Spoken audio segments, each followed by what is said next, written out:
What are you most proud of that you've done in your life? I was very upset. I went back to my mother. She said, what are you upset about? Just go yourself. Do you feel he was your first mentor? He was, very much. He was a big step up from my mother. In 1960, you could get a job anywhere.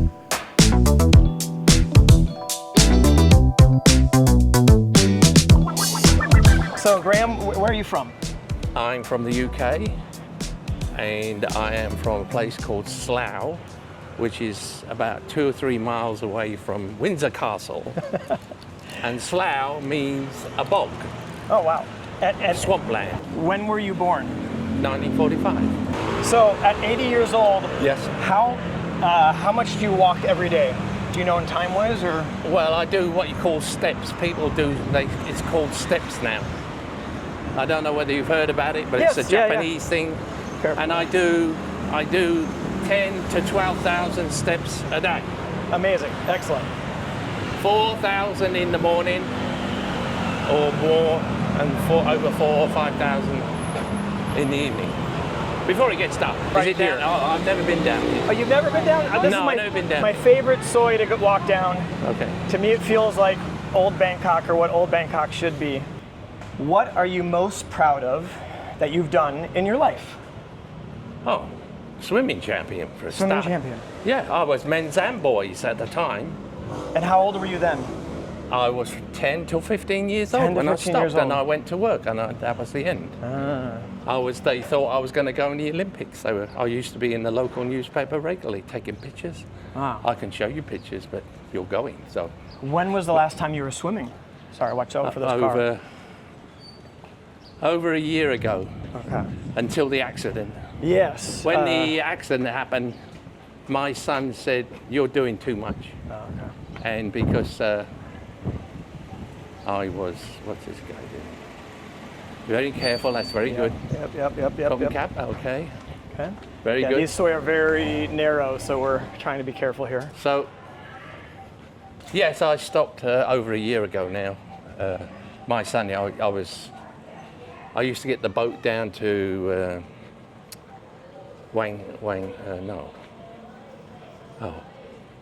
the Wat Cow. Yes. I used to get the boat down to there. Then I used to walk from there to get the bus to go there to Chula, where the swimming pool is, the 50-meter pool. Oh, you used to swim down there? I used to do that, yeah. Wow. And this was when you were 79? Yeah. 78, 78, 79, something like that. Yeah. And I was doing this every day and doing a lot there. You know, I was doing, how much was I doing? Quite a lot. I did 30 laps, 60 laps, 60 lengths of that pool. So I didn't Oh, yeah. So I was doing, 30 laps of that pool. 30. Wow. Then I walked back from there down MK, walking through MK. Then I got the Sky train back to here, to Saton. And then I'd walk back from Saton back to the condo. That was quite a lot I was doing. What do you feel throughout your life has set you up for having this life that you have now? At 80? What set me up? Yeah. My mother. Your mother? Yes. Oh, because... I think I told you yes. that. Sorry, Cup. Wait a minute. Yeah. That. Explain the story So with your yes, mother. what happened was that I think I was 7 or 8, something like that. And my friend who lived on the corner of the block, we agreed to go to see a soccer match. And these steps here. What's here? Oh, it's a slope. So we agreed, and I went the next day and said, "Okay, I'm here. Let's go." Oh, he opened a window from his bedroom and said, "No, I don't want to go." And I was Careful, this careful. is- Step yeah. Step here. Oh, That's okay. So- Okay. Are we okay? So yeah, let me go on this. Yeah, Well, go ahead. Just be it's- very careful. Yes. Yeah. So I was very upset. I went back to my mother. She said, what are you upset about? Just go yourself. Yeah, so I did. And with her saying that, it began to make me a person. Yeah, basically by your mom telling you that it was do okay, it. you can do stuff by yourself. It helped you be Exactly. more independent. Yes, exactly. And then we had the school gala swim meet. In the UK, they used to call it a gala. In Oh, America. careful. There's another one. I know. It's okay. You can just step off here. I'll stay here. Yep, it's okay. Is that the same guy? Same? Might be the same guy. Okay. Yeah, the soy is so narrow. So this was the beginning of me being independent. Okay, my mother telling me that. Then we did the length of the swimming pool as kids, and I won the race. But I never breathed. I just kept my head down and just went for it. So you didn't breathe the entire swim race? For the one race that I was in, Yeah. and the teacher, who was a gym teacher, said, Graham, you should join a swimming club. That's fantastic. And then when I joined the swimming club, then I met the most wonderful swim coach you could ever have. And he pushed you. Everybody he made champions all the time. And it wasn't like it is today. This guy was the superintendent of the swimming pool, the manager, okay? And he used to do that in the daytime. And 2 or 3, where's this restaurant? We're just going to walk out here to the restaurant here. It's closed, but we'll just sit there and chat for a little bit. Okay. It's okay. So, wonderful, wonderful man. He lived till he was 92, and he was still making champions before he died. Really something special. Careful. Yep. So, where can we I sit? was hoping we could sit here. There's a chair for you, Right. but I don't know. Here. Here, why don't you sit on the actual, here, you sit where it's actually safe. Yes. Okay. So, yes. So this guy, he pushed us very hard in an hour, I think we did. And it wasn't very far. It was an inside swimming pool, whereas you know UK is not like California or like here in Thailand. So in the winter, but all the time, the swimming club was in the inside swimming pool, okay? But when the summer come, they opened up the outside swimming pool in the summer. But that had got nothing to do with the swimming club. The swimming club was still in the building. Yeah, inside. Inside. And so basically, this by the swimming instructor. Charlie Burt, his name was Charlie Burt, and very fantastic man. Do you feel he was your first mentor? He was, very much. He was a big step up from my mother. And he pushed you so hard, and we all complained about him pushing us hard while we were doing it. But afterwards, we all loved it, you know. He was, he was the man. And I remember he got me to go to London, Marshall Street swimming pool, which is not there anymore, I don't think, to get into a competition in London. And I'm not sure, I think I was 12. He took me there in his motorbike and sidecar. So I went in the sidecar. In the sidecar, yeah. And he was on the motorbike. This is what it was like in the 1950s. Not many people had cars then. So he took me there. I didn't do very well. I don't know what I was. Maybe 4th or 5th or something like that. But of course, London, I don't know, 30 minutes away from where we were, maybe 30 minutes an hour, something like that. We got back about midnight. And he knocked on the front door when we got there. I don't know, my father or mother come down. And he said, I'm so sorry that we are going to come late or something like that. And of course, they didn't say nothing. And but that's the sort of guy he was. He really liked me. There was another guy there called Jeff Garn. He was a big-headed guy. I didn't like him at all. He was a champion, butterfly, breaststroke, and backstroke. He beat everybody. Mm-hmm. But he always wanted to beat me. Yeah, he was a big head. And he said to me one day, he said, Graham, can I train with you? Well, what can I say about it? Yeah, of course it's okay. He can do it anyway. What if you want to ask me?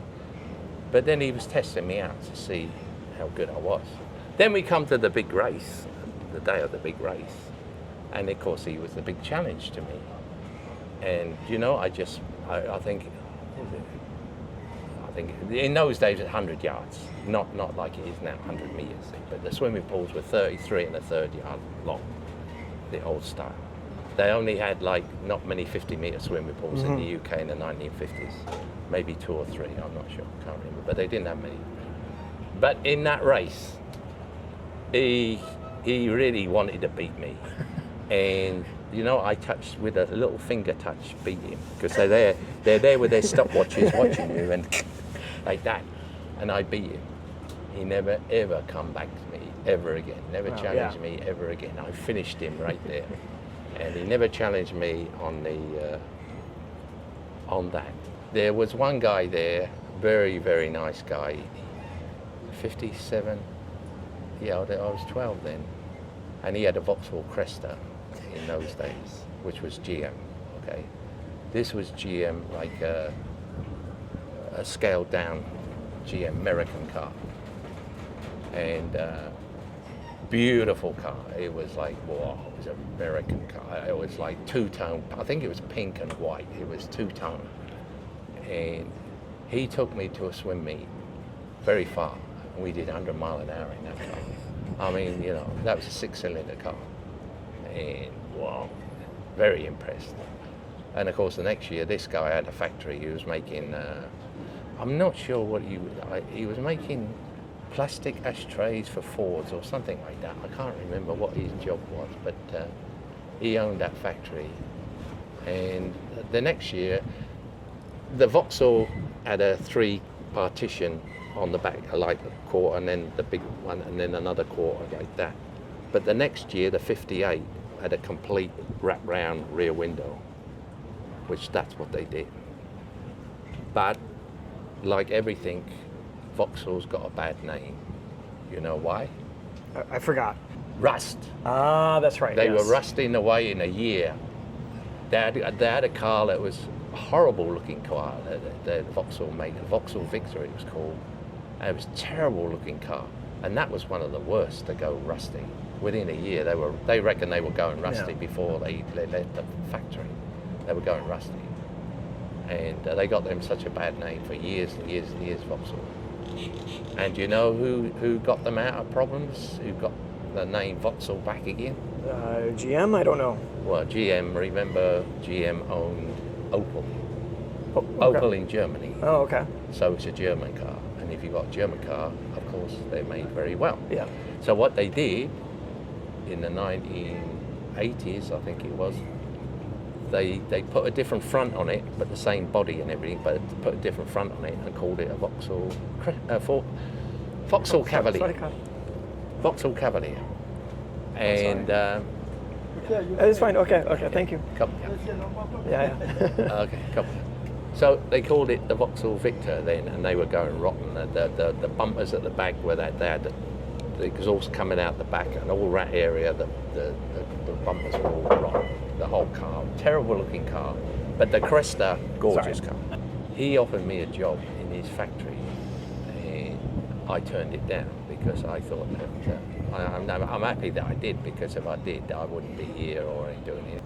Okay, this Jeff Garn, the big-headed guy, he took up the offer. Mm-hmm. He took up the offer and went to the factory. Yeah. And then this guy, Alex, he went to Australia. And he left the company to the end, that Jeff Garn. Mm. I don't know after that, but I did hear that he went to Australia, went bankrupt in Australia, and then he come back to the UK or something. That's it, as far as I know about that. But I could have been like heading up that factory or something. Because I don't know whether you know, like if you're a champion, you've never done anything like this. There's something you don't like to lose. That's why people, like if you're in the military or something like that, they look at you like they'd probably make me a captain if I was in the military, because you got something, you know, you want to win, mm-hmm. and you will give it out to other people. So in the military, if you're good at something like that, they will put you up into something. But I was very happy that I didn't do that, because as I said, this wouldn't have happened. So 15, in the UK, people didn't go to university like they do now in the 1950s. I think in America you could have done, I think in the 50s. But in the UK, no, you just went to work at 15.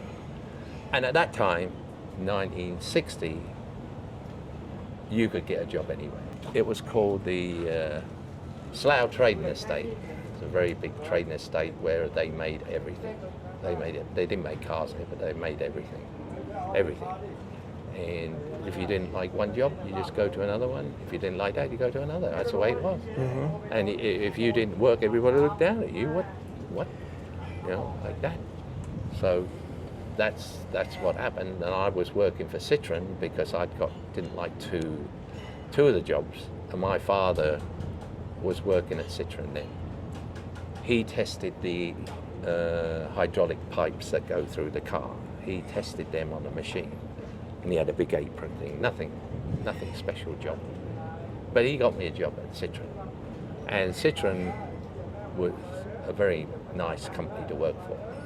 It was a very, very friendly and a very good company. And I worked with them from 1960 right through to about 66, 67, something like that. Then Citroen were downsizing, and they were a guy come there from France called Mr. Rappolini. He was about this big, very small, couldn't speak English, and everybody was like, and tried to speak to him. And of course, he was sent there to sort the place out. And I said hello to him one day. He was walking through the place, and I said hello, and he smiled and walked past. You know, he had a mohair suit. You know, a mohair suit. Mohair suit was very popular in the 60s. I had one. It's like it gives off a shine. It's like all the stars had all these sort of things. Mohair suits. Not now. People don't do it. But so. Sawadee Cup. Oh, Sawadee Cup. So, yes. So.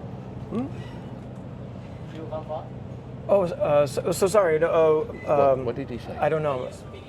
Oh, English. Yeah. Sorry, English. Yes. Sorry, I only know Nitnoy. Okay, you have a good day. I know. I know just enough Thai to get me in trouble. So. Okay.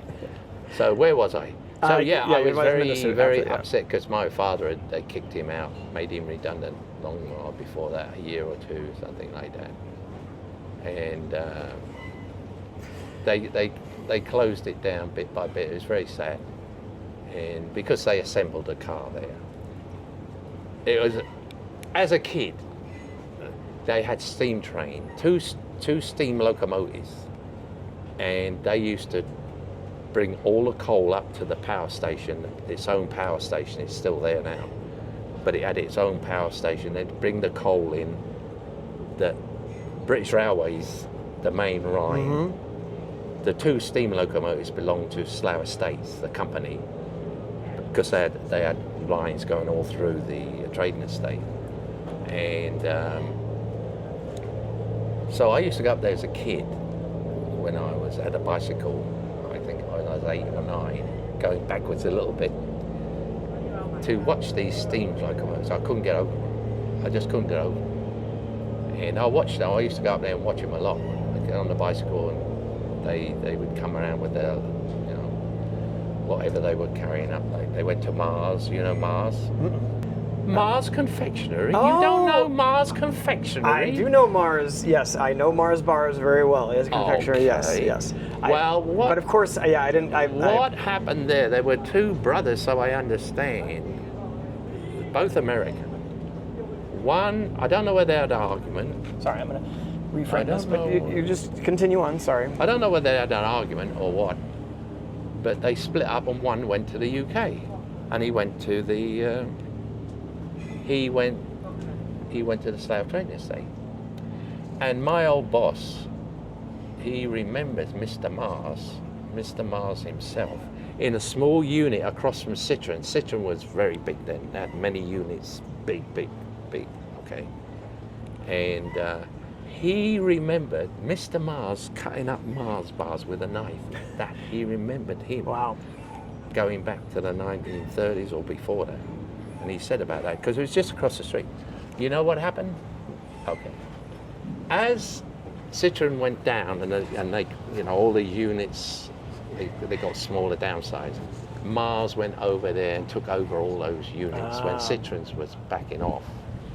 And in the end, when Citroen finally said that's it, Mars took over the whole lot, took the whole thing up. But I remember going up there, and they used to bring these wagons over from France to supply Citroens in the UK with all what they needed to make the car.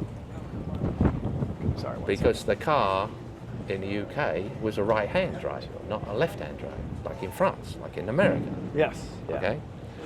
So in the UK, they made. I remember the guy in the sawmill. You know what his job was? I mean, cutting wood. Well, cutting wood, yeah, but a special cutting wood. He made wooden dashboards for the Citroen. Oh wow. And the Citroen of France was all plasticky and velour. You know velour? Yes, yeah. That's right. So, but for the British, they made the ID, which was a manual one. This is the one, but Citroen never made it in the UK. Made a DS, which was the semi-automatic. You moved a seat. You didn't have to touch a clutch or anything, but the ID was a manual, and you had there. So with the Citroen there, they made the seats of leather seats. They had a trim shop. I don't know, 20 girls worked in there. All the stuff they made there, the stuff that they did. And the guy made the wooden dashboards for them, and they fitted them in. Do you know who they were competing against? I mean, the U.S. and No, Germany? No. What were they competing against? Jaguar. Oh wow. Okay. Jaguar were the like. Yes. Yeah. Yes. Of course. Yeah. So they were competing with Jaguar, with the same sort of price and stuff like that. Well, I think Jaguars were outselling him. But then they had the Commonwealth. The UK had the Commonwealth. So a lot of these cars were being shipped out to South Africa or Australia or whatever. They went to other places. Why Bangkok? Why did you? Bangkok. Oh, that's easy. I think I told you about Don when we come here in 2000. We come here and we went to Thailand, Vietnam, and Cambodia. And Cambodia was Phnom Penh was not so good there. The whole thing was like not very good. I couldn't live there. And this was in the 2000s? Yeah, that's 2000, right. yeah. So then we went to Vietnam. I was impressed by Saigon. That's where we went. Saigon, we went there and I thought, wow, this is very, very nice. The houses are all French houses, because the French controlled Vietnam and the Vietnamese kicked them out, And then the Americans stepped in. But I was impressed when we went there with that. But you couldn't compare it. When we come to Bangkok, you couldn't compare any of that to Bangkok. We went to Chiang Mai when we come here. I told Don, we only stayed there one day. I said, I can't take this place, Chiang Mai. It's too quiet. It's very small. And Bangkok is like, I don't know what it is now, but then it was all, wow, look at this. California, there's a lot of stuff going on there that I liked. But this Bangkok was something else. What do you feel about America and your time that you spent there? I loved it. I loved it from 93 to 2003. I was with Cord and we were delivering custom furniture, and he paid me $10 an hour or maybe more than that, it depends. Sometimes we were very busy, with very many jobs. He had a Silverado pickup, which was a very nice pickup. He had a Ford Dually, which was a piece of junk. It was a basic model, and he didn't have that very long. But then he had that Chevy Silverado, which I was very impressed with. It had cloth seats, good-looking car, very strong car, very strong pickup. And so I helped him for 10 years. And then the economy went down, and nothing was happening. And I was living in the back of Don's van, sleeping in it, and I was trying to find somebody that would give me some money to get a ticket to come here. I kept asking for people, but no, didn't get nobody. So Don said to me, he says, you give me your car, the Volkswagen Bug, okay? The engine had blown up on it. Mm-hmm. So he said, you give me the pink slip to your car, I'll give you $700 to pay for the ticket, one-way ticket to Bangkok. That's it, you do that. So I'll take the car, and that was it. So yeah, that was 2003. And your time here in Bangkok since then? So 2003, I've always, when I go anywhere, not any now because I'm 8 years old and people see that, but then in America, I went to this in 93, somewhere like that. First of all, when I was in the UK, I researched a book, and it said there's all these employment exchanges in Glendale. So this book said. So I thought, okay, I left. This was the second day I was there. I come there as a vacation. So a second day I was there, I went to Glendale. It cost $70. Where's the employment exchange? I asked for people. There's nothing here like that. And you know how much it costs to go back? Another $40, $70. How much? $1. Oh, $1. I come back, put the dollar into the bus, and Yeah, for the bus. suck the dollar up, and Yeah. come back. Yeah, I can't remember where it took. Can't remember exactly where it took me, but I don't know. I can't remember, but I mean, it wasn't very far to go, you know. So, with that period of time, I would live in 2 years with a Mexican family, but I was going out. I joined the Bally's Total Fitness and doing all that stuff. And All right, go ahead, continue. yeah, so sorry. So then I was. What was I saying? Oh, you were talking about your time in the U.S., but it's okay. I mean, but overall, have you enjoyed Bangkok while you're here during this period of your life? Yes. I've got to a point now where I just accept everything here. You know, everything is, instead of going, look at these. It's all leveled out now. It's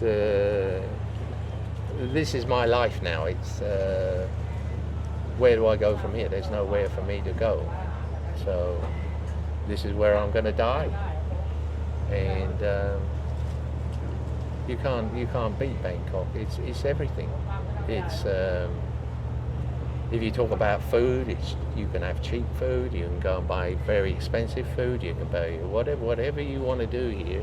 It's here for you, and I don't think it's that expensive to live here. I know now that. I think California would be very expensive. I mean, you couldn't buy anything in those days. I didn't have money to buy a house or anything like that. All my life has been with taking chances. If you don't take chances and you fail, then find another way, whatever you do. And I've always found it works. And I think it's the American way of doing things too. Taking chances. You got to do it. If you don't, and when you get an old man like me, you turn around and say, "Oh no, why didn't I do that?" It's too late. You got to do it now. Like your age, you've got to take your chances. Mm-hmm. When you get to my age, you just wait to die. That's it. Well, that's it. Oh. I mean, a lot of people, they keep working and stuff like that. But I mean, you're staying active. I believe in that. Yeah, of course. I mean, I don't want to be like like David. I don't want to say bad things about David. It's okay. Yeah, I understand. You know, other people do have health issues. Exactly. You know, so at 80, do you have any regrets? No. None at all. None at all. I mean, I was trying to think. I'll go. No. I think that's fantastic. Everything is as they say, hunky-dory. I think it's there's so much in my life that I could talk about. But I mean, it's in the car business, you know, with that guy, with him, and he's got a mansion now. If it wouldn't have been for me, he wouldn't have had a mansion. And I've told him, I speak to him now regularly, but I wouldn't trust him again. I just, well, he told me one night we'd been drinking, and then he was like, he got mad with me, and he told me what he thought. When people drink, it loosens up their mind, and then they tell you what they're thinking in here, and it's a fatal mistake. I could always drink. I was a good drinker. Scotch on the rocks. That's what I used to drink. Drinking and driving, all that in them days. And one night, we come back from the showroom that he had with his brother. And maybe it'd been a bit further on than that. But no, it was a bit further on, 2 or 3 years later. We was buying cars in the north of England and bringing them down, selling them in auctions in the south where they made the money. In those days, in the 70s, the UK was very different. All the big companies were all nationalised. The government owned them. Mm-hmm. Everything. National Coal Board, National Electricity, British Steel, everything was like nationalised. It was like all that sort of thing. British Gas, everything like that. If you wanted to buy a gas cooker, you'd go to one of their showrooms, a government showroom. You know, British Gas. It was called like, it looked like a company, but it was actually it was government, which was very good. And so we used to go up the north end in the 70s, and we used to buy the cars cheaper. He was very good. He knew about cars, and he used to buy cars like from British Steel in the auction. British Steel put the cars, or British Coal put cars into the auction, and he'd buy them from the auction from those companies. Well, he was good. He would buy like one would be for like a Ford Granada, like full service history with the car, beautiful car, looked after, serviced everything. They'd service it, everything they did, you know. Bring it down the south and make £200 or £300 on, you know, from there, bringing it down to the south. So we was doing that, and then come along one day, as I say, we'd been drinking, like we normally did. I don't know what happened. I must have said something to him, and it upset him. And he told me to fuck off. And he said, you don't do what I tell you. Like, you can fuck off. He said that to me. I would have done, but I didn't have much money because I wanted to see him go up and then look after me later on. I don't know how it would go. But he told me that, but I started buying cars, what he wanted me to do. I did that and made half to him, half to me. And then one day we was at the auction, I didn't buy anything. And I knew what he was going to do. He was going to get upset the next day. Why didn't you buy anything? He bought 3 cars, and then he's going to say the next day, why didn't you buy anything? And I was out there cleaning cars, I was tired all the time I was doing that, and he was going, putting his feet up at night, thinking about fucking me over. That's part of it, and stuff like that. So that's what happened, and I finished with him. And I was buying my first house then. And so I calmed down for a week or 2 weeks, and just relaxed and just let everything, you know, I just let things calm down. And I went to see the bank, and they said, oh, we'll loan you 10 grand, something like that. So that's how it went on. Then I got lodgers into the house, 2 lodgers I used to have, and then pay for the mortgage and stuff like that. So that's what was going on. Yes. Sorry, just like you want to finish? No. Well, I do want to go before it gets too dark. But yeah, what would you say to younger people now, in the younger generations? What do you wish? Well, as the far as younger advice? generation is very different now. It's I don't know what I could say about that, because it's all this Facebook and all this bullshit going on now. I mean, what can I say about that? I mean, it's totally different to what it was. I mean, the swimming club was very little money. You know, it's like.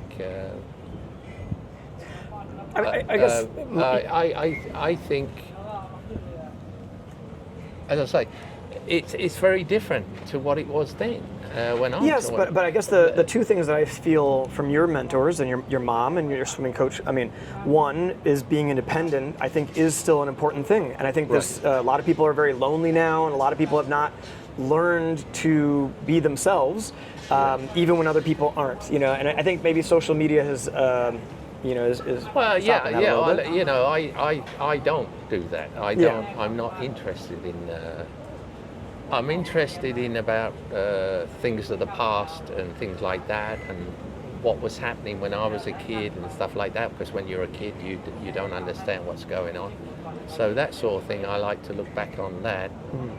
And like yesterday, this guy, I'm friendly with him again. You know, been some years. You know. Yeah, I borrowed him money. You know, $2,000 back in the '70s. He didn't have no money or nothing, and I borrowed him. I didn't tell him I wanted interest on it or anything. I helped him pay me back. Yeah. So, but anyway, what was I saying? Oh, just about I guess I was just asking about any advice to the younger generation. Yeah. I think loneliness is to do with being in the room all day, and you're on your own. It's like I kind of feel lonely here.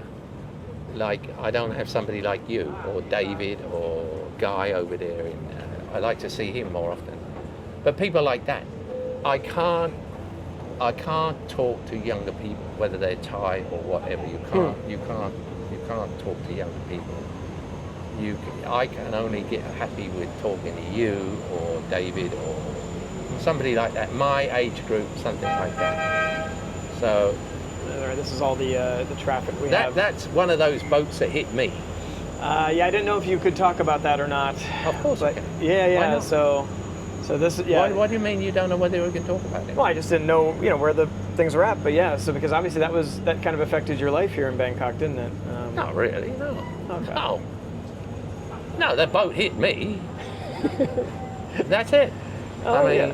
I mean, you fell off the boat too. I didn't fall off the boat. I went to get on the boat at the pier, which is just just down there. I mean, it's just like one of these. Yeah. The boat moved away, and I went straight into the water. Yeah. Because the boat was going away. So, and I've had that happen to me too, except for I had a friend that grabbed me. Otherwise, I would have fallen in the water too. Well, no. What happened with that was the pier. When the pier is like up there. It's more. How can I say, that's something, I suppose, a bit higher than that. When you are in the water, you are looking up. You see that down there now, right? That looks like that's not much of a problem. But when you're in the water, that's big. That pier there, you see it? Yeah. It's going up and down. When you're in the water, you're looking up. It's like up there. Yeah. But somebody put their arm down, and I grabbed hold of it. Okay. And I wasn't even thinking about anything. Yeah. And he had hold of me, and I'm sideways, like I'm sideways, exactly like if I was there now. Somebody put their arm down, I grabbed hold of it, and waiting for something, and what I waited for was the boat hitting me right there. Yeah, broke your hip. And it crushed me there. Yeah. And I mean, I love the boat. Then I said no. I remember saying no, and I passed out. I've never ever passed out before in my life. But then when I woke up, I was in a small boat, and I was laying there, and I was saying, like, tie my legs together, because I realised something was wrong down there. Yeah. Well, I'm glad that you're able to. They called an ambulance. Yeah, I'm glad you're better now. But yeah. I mean, I guess so. I just think one thing. Obviously, there's probably a lot of noise, but we'll see. But the what you said to me when I was thinking about buying a new video game, and you were like, you can just talk to me for free. Exactly. I mean, video games with my friends, that's how we stay social. And so it's this thing where I feel like I have to pay money. It's like they monetize just social interaction, because I have to pay money just so I can, still play games with my friends on whatever the latest game is.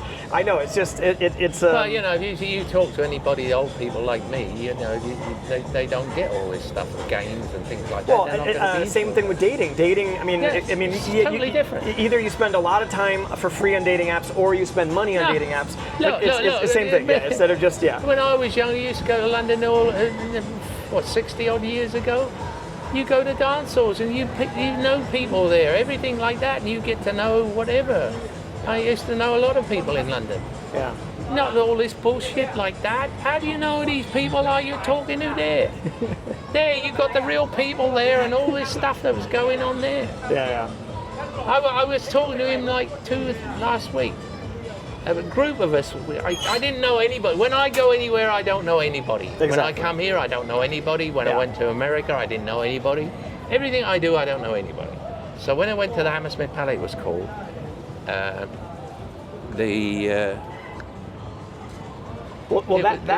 ability to be fine with going where, because I think that's something that a lot of people are scared about now. Because I work in a lot of digital nomads, they only want to go where other people are at, where I love going where there's new people. And I think that's one reason why I resonate with you so much. Well, I think nowadays it's more dangerous now. You don't know, well in the UK now, I don't know. Well, true, in America and UK, yes. I know in the US it's the gun, but in the UK it's the knife. Yeah. And I think two people a day are getting knifed to death. Yeah. No, you're right. Yeah. I mean, it's not the same. People that you wouldn't get people who kill people like that.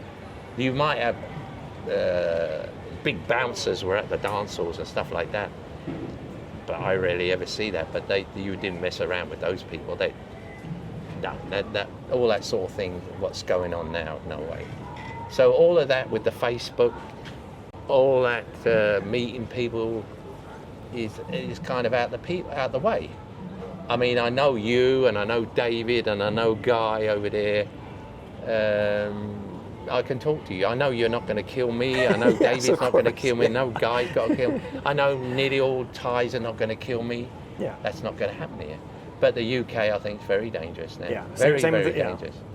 And you've got to be, especially now, I wouldn't want to be in California because I like talking about things. I would say Trump, I don't like Trump, and I talk about him. You've got to be scared now because you don't know whether somebody's going to shoot you if you walk out the door or whatever. You don't know or just anymore. Not hire you, just not, well, or just not talk to you. Yeah, there's all that to it. Yeah. Mm-hmm. But then, back in '93 to 2003, there was nothing like that. You could say anything you like. And it would be no problem.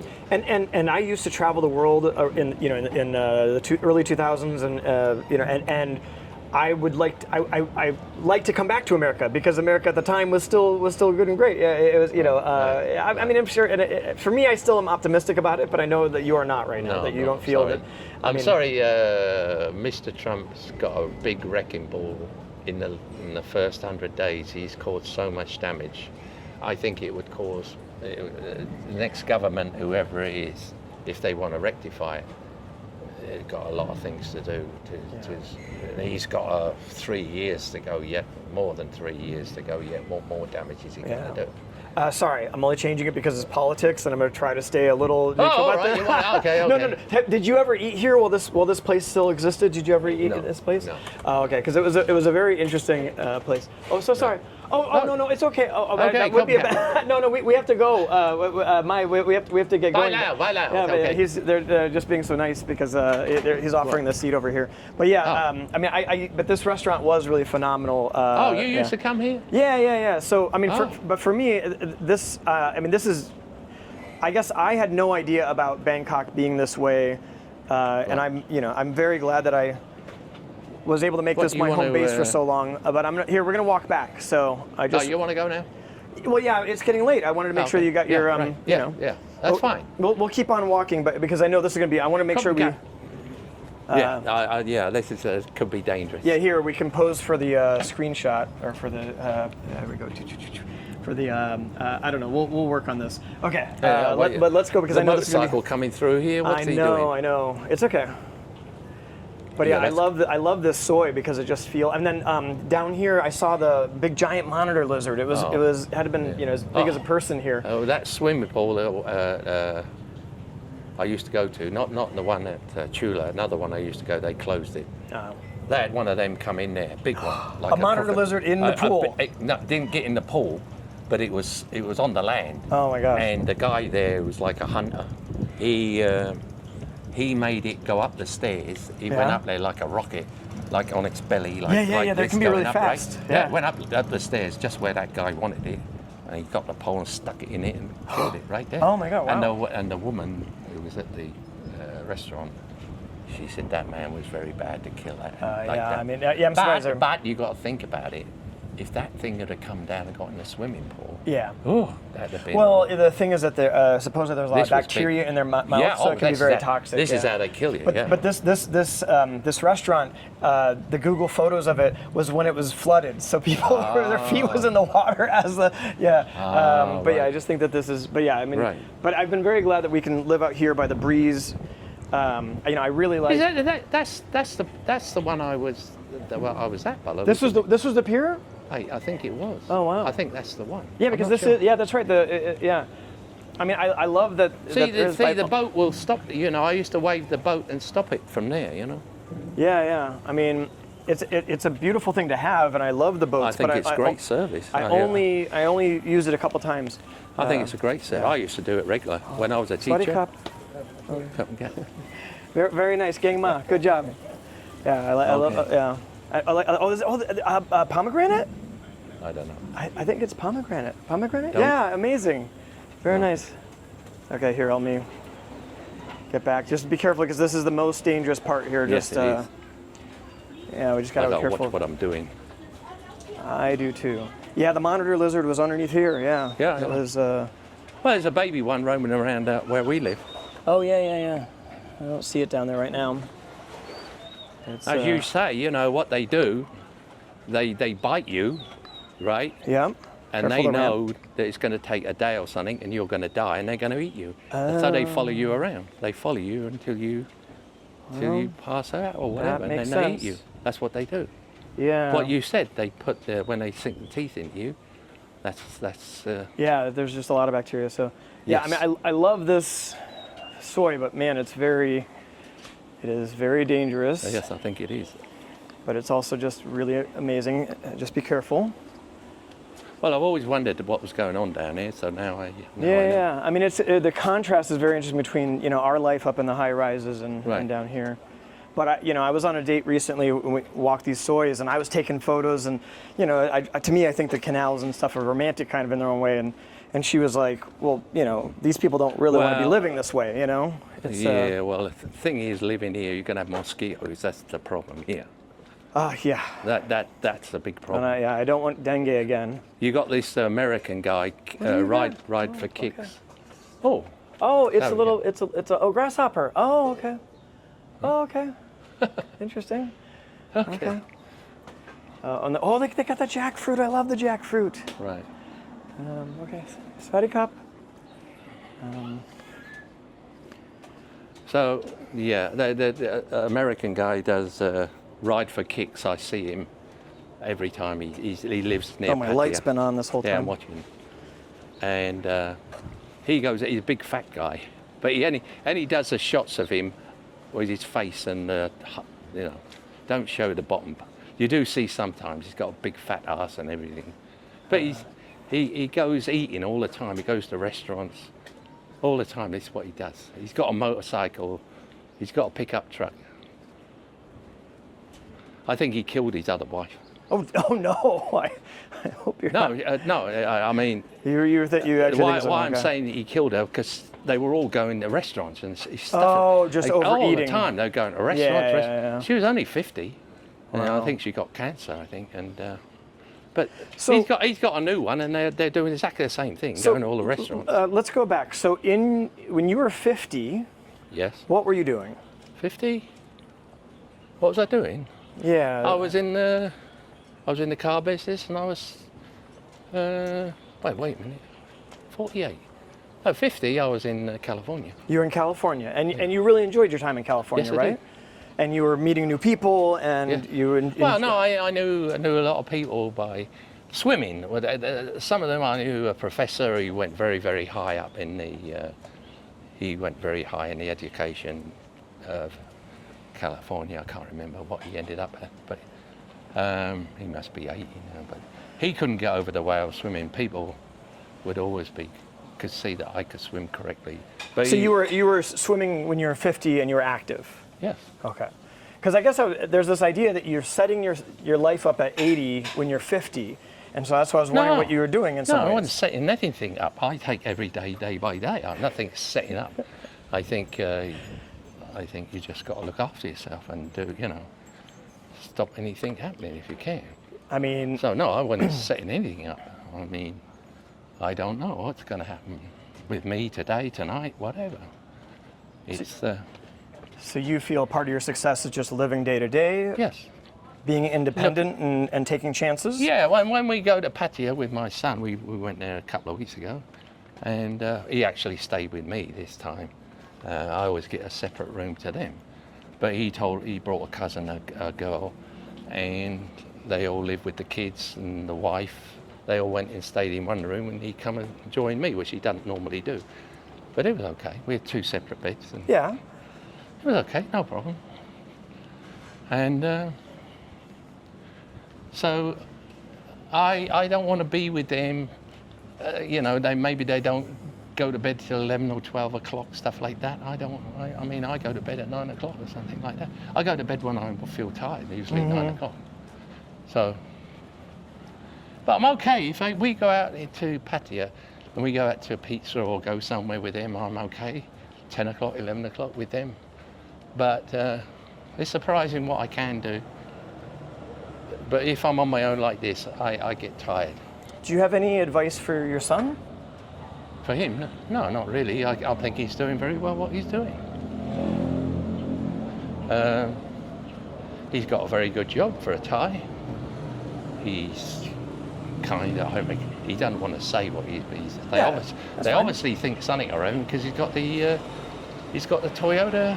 I mean, they give him that, and then he had a problem with it the other day, and they give him a Subaru, a nearly new one. He's like. They think a lot of him. He makes a lot of money for them. This is another. We've been having some great sunsets here. I don't know if we'll be able to hear what we talk, but we'll talk a little more. All but do you have any advice for me?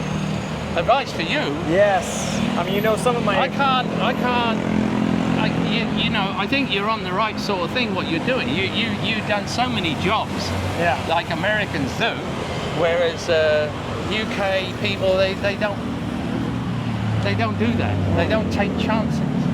I mean, you've got to take chances, and that's it. Yeah. So the thing is, I've never. Money has never been a thing for me. It's never been a big thing. Driving a Rolls Royce or anything like that, I don't care. I don't mind driving around in an old car. I like that. So advice for you is to carry on what you're doing. If money wasn't your deciding factor throughout your life, yes. What do you feel has been the deciding factor in your life? Not getting married. Not getting married. Yes. My father once told me, he said the worst thing he ever did was coming back to the UK. He was like a cowboy in Canada, and he was looking after sheep, riding a horse and stuff like that. He told me that it was the worst thing he ever did was coming back to the UK and having a family. That's what he told me one day. But my brother said he got into problems in Canada or something, but I don't think so. My father wasn't the sort of guy that go looking for fights and stuff like that. So my mother and father were 2 different people, very, very different. My mother would tell you right away what she thinks about you. She wouldn't mess around. But my father wouldn't. He'd try and be friends with you or whatever. Totally different. Totally different people. And my mother, he'd come home with a salary every week, got paid, give it all to her. She would dole out a little bit to him, keep the money for the family. She looked after everything like that. So the thing I would say to you is, don't get married, don't have kids. Okay. Look at other kids and say, yeah, you got beautiful kids, but stay away from it. You bring up kids and you don't know what the hell they're going to be like when they grow up. True. You don't know. You can do everything you can for them, but you don't know. Very true, very true. But you always hope that they do. I think he's doing very well with his kids and stuff like that. He taught her how to speak English. Kept on saying it's to do with me, and it wasn't to do with me, it was him. and I come along and just help, you know. Yeah. So Here. All the lovely fruits here. Yeah, I have to leave tomorrow, otherwise I would buy, because I love all the... this one's very good, this one. Yeah. Problem is that last time I bought a bunch and didn't actually eat it all. Oh, I know, I feel bad. Oh, that's my favorite cat. oh. I want to go to 7-Eleven and get some milk and things. All right, well, let me... Oh, you're going to go there?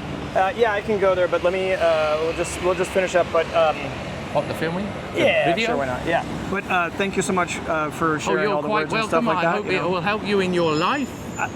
And I recommend you keep on the track that you are. And try to calm down with the money you spend. And when you can do it cheaper than what you do, then do it cheaper. And don't do things that you can't afford to do. Like you're doing things you can't afford to do. Good advice, good advice. Well, thank you so much. I really